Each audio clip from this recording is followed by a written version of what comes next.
We're going to move on to Arsenal in a few moments. We'll try and find your super chat, my friend. I wanted to ask this question, though. Luis Enrique is linked with a move to Chelsea. What you saying, Roy, the boy? Bring him right now. Bring Lucho right fucking now.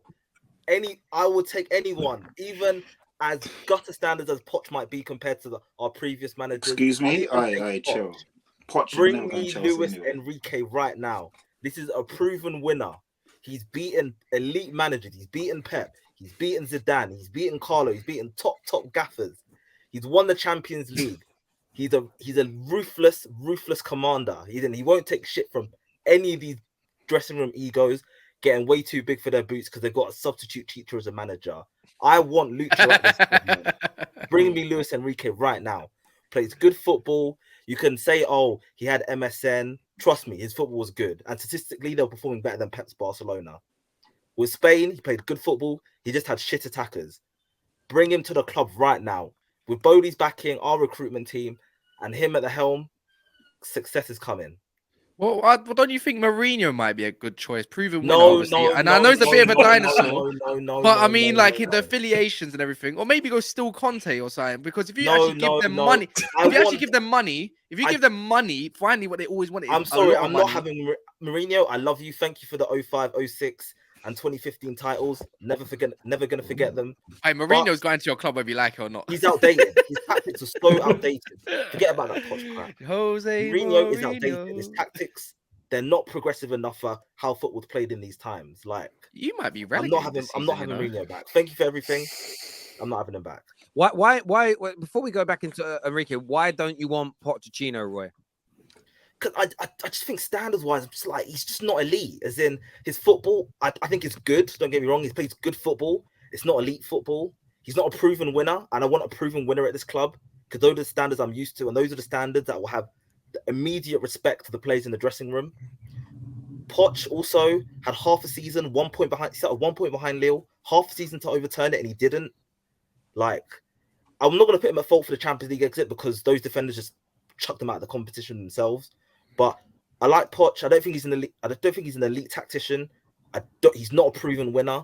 And those are the two things you have to tick off if I'm going to want you at our football club. And for me, I don't think Poch does that. I think he's good. I don't think he's elite. What about Big Sam? Big Sam. I'm not trying to watch fish and chips football, man. I look at the I've been talking about Graham Potter all week, and I'm not confused. It's very obvious to me. He's got 2 games to save his job. Fabrizio spoke about it. Matt Law spoke about it. And still there are some Chelsea fans that, nah, he'll be here until the summer. There's just no way this run of form can continue. It can't continue, Terry. We're gonna be in a relegation scrap if we're not careful. No, exactly. Long may it continue. Long may it The worst thing about Poch is, like, he's a good manager, don't get me wrong. I don't think he's a crap manager. I don't think he's shit or anything like that. I think he's a good manager, just not elite. But he's the perfect person that Bodie's going to want because Bodie wants a yes man. Bodie doesn't want someone who's going to push back against him, who's going to maybe like just shrug him off every now and again when he's not really getting what he wants or he's not really in the mood to chat to him. Because part of the reason Tuchel got sacked was results weren't great, even though I believe he needed time. Plus, the relationship he had with Bowley wasn't great. Like, Tuchel just wanted to coach on the training ground and be the elite tactician that he was. But Bowley wanted to do this old buddy thing, checking in with him regularly, and Tuchel wasn't really feeling it. So Poch is the kind of guy who's going to be a bit of a yes man. Like, he'd agree to practically everything Tuchel. Literally, this guy hasn't smiled for an hour. Yeah, I don't remember the last time I saw Patrick smile. Be so honest, man. It's okay, bro. Pochettino is literally. I think Pochettino is literally your worst bet. Why? I think if there's anything that shows what these players respect are winners. Pochettino is not a winner. Yeah, we need winners, He's a bum. He's a bum. Like, nowadays, he's a bum. Like, that's a bum. Like, come on, you're going a bit too far now. Okay, no. All right, you told me one sec. Sorry, Patrick, tell me his achievements right now. Really? You know his achievements. Do you know what I mean? No, I don't know his achievements. For someone who doesn't know his achievements, please enlighten me and educate me. He won the easiest league in the world. What else did he do? I think he won a cup over there as well. Anyways, back to my point. You need a proven. I think you need a proven winner. In my opinion, he also won a trophy at Espanyol, if I remember correctly, and he also saved them from relegation. But he's not a bum. To say he's when a man is getting linked to Leicester City and Aston Villa, bro, there's levels to this. Roy, you need a proven winner. I think. But he was also linked to Man United at one point, right? Yeah, but look how bad and deep we were, bro. We were starving.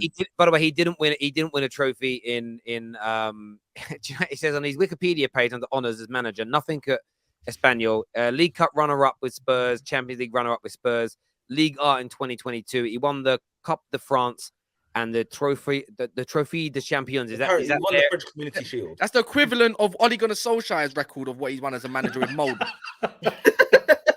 Ole Gunnar Solskjaer won back-to-back league titles, bro. Poch isn't a bum. He's a good manager. He's just not elite. People just say things for clicks now. No, I'm not saying that for clicks. He's a bum, bro. If he ain't won a man, if he ain't won anything, he's not good. He's not, bro. He's getting outdated as well, for me, in my opinion. You can tell that. When you're struggling at he's the kind of guy that Bowley would go for because he's a yes man. No, he needs to go back to Southampton or something, man. Does that not worry you?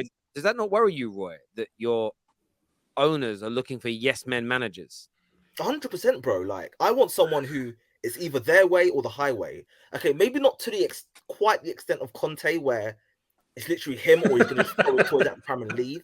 But I want someone who's going to stand their ground. If they say they want this, then give them that. I don't want someone who's just going to... What about Hansi Flick? I like Hansi Flick, but firstly, he's a Germany manager, which he wanted for a long time. And the next Euros is being held in Germany. He's not leaving. He's not leaving Germany before a home Euro. I kind of forgot about that. But I just on your point, I just want to stay on that point for a minute about the yes men thing. I mean, that's how you Chelsea peeps are feeling. We've seen it at Man United, like how bad a yes man can make a situation. It does not work at all, especially if Bowley's running the show. Because for me, Bowley was meant to be running the show very temporarily until your new manager was in place, your board were in place, your sporting director. I think we just need a sporting director. Once we've got, because we don't technically have a sporting director yet. So once we get that, I think Bowley will properly hands off and just be signing the checks. Yeah, fair enough. Yeah, it's just rowing times at the minute. But look, for me, I think Luis Enrique is, out of all the available managers, I'm taking him first choice. He's the right guy to go and get, in my opinion. What about Mancini? He might be a decent fit. I like Mancini. It's not bad. I just don't think tactically he's elite.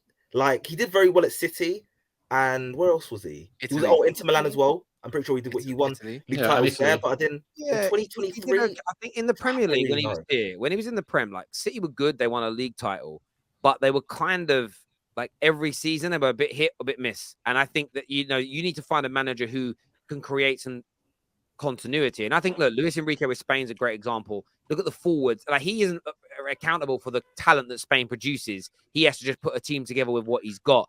And they still play some decent football. I actually think Luis Enrique is the best guy out there. We know Zidane, his wife doesn't want to live in England. So that's one not to approach. I just sort of look at it like this with Chelsea. You've got to be really careful.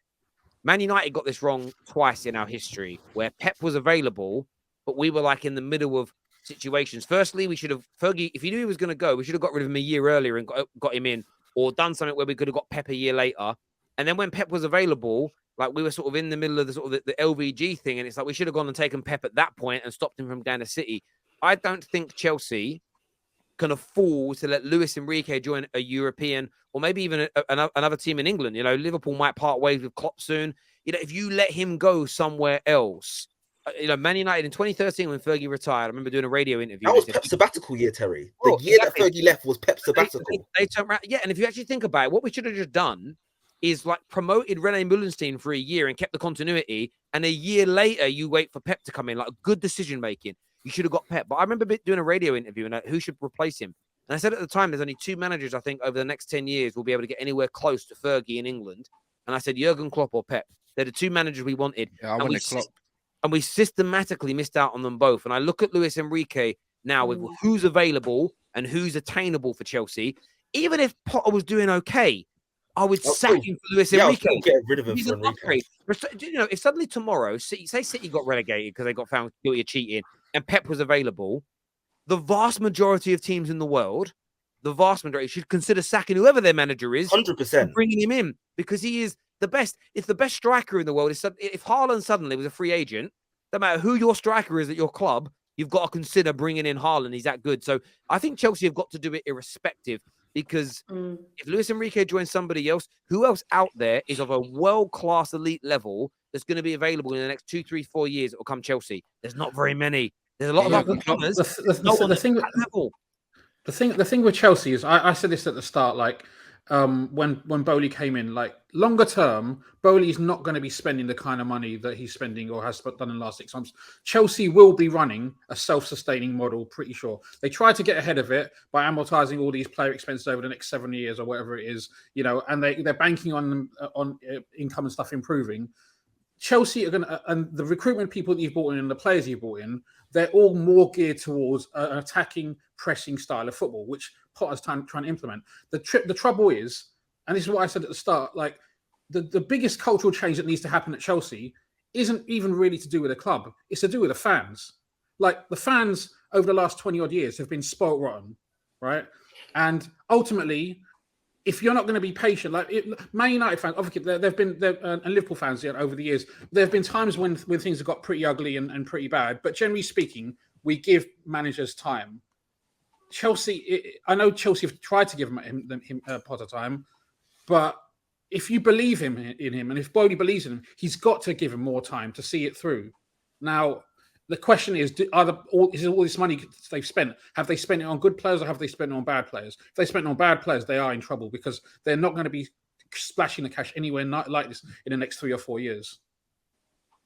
No, that's true. We're not going to spend 300 million a window every window. No, that's just ridiculous. It's definitely not going to happen. We have some super chats here. First one says, next time I'll jump on, I'll explain why Poch fits best, is what Don says. Patrick might smile after that one. Maybe he will. Rogers is getting a 7-year deal at Chelsea, is what Adam Rose says here. Can you quickly about this whole Bowley's a fucking idiot for giving Potter a 5-year contract. Like, who the hell gives a manager a 5-year contract? And 12 million per season. What the hell is he deserving? Yeah, but 12 million. That's 12 more for my manager. But there'll be clauses in there, like the David Moyes contract. David Moyes contract had something. A clause in there, but it was if David Moyes didn't get Champions League football, then they only had to pay him out a year. But what's it called? Right? Yeah, that wasn't true though, because I worked in the department of the bank that used to deal with all the managers and footballers. That man was still getting paid his weekly salary until the end of that 5-year deal. It was a full amount. The full weekly wage up until that point. Certain bonuses and certain kickers and certain elements are there. But most salaries that we read in the newspaper, so say you read that Rashford's on 250 grand a week. What you actually find he's on is around 150, 180. The rest of it is paid in bonuses. But of course, what the media do is they just add it up to the total amount and say this is what they're earning.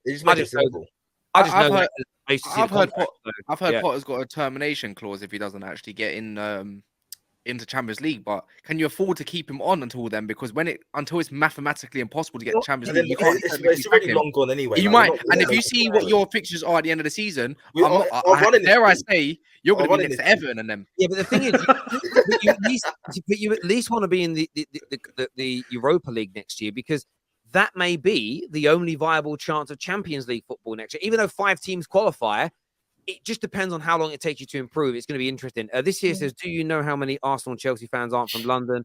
Double standards. Yeah, there's lots.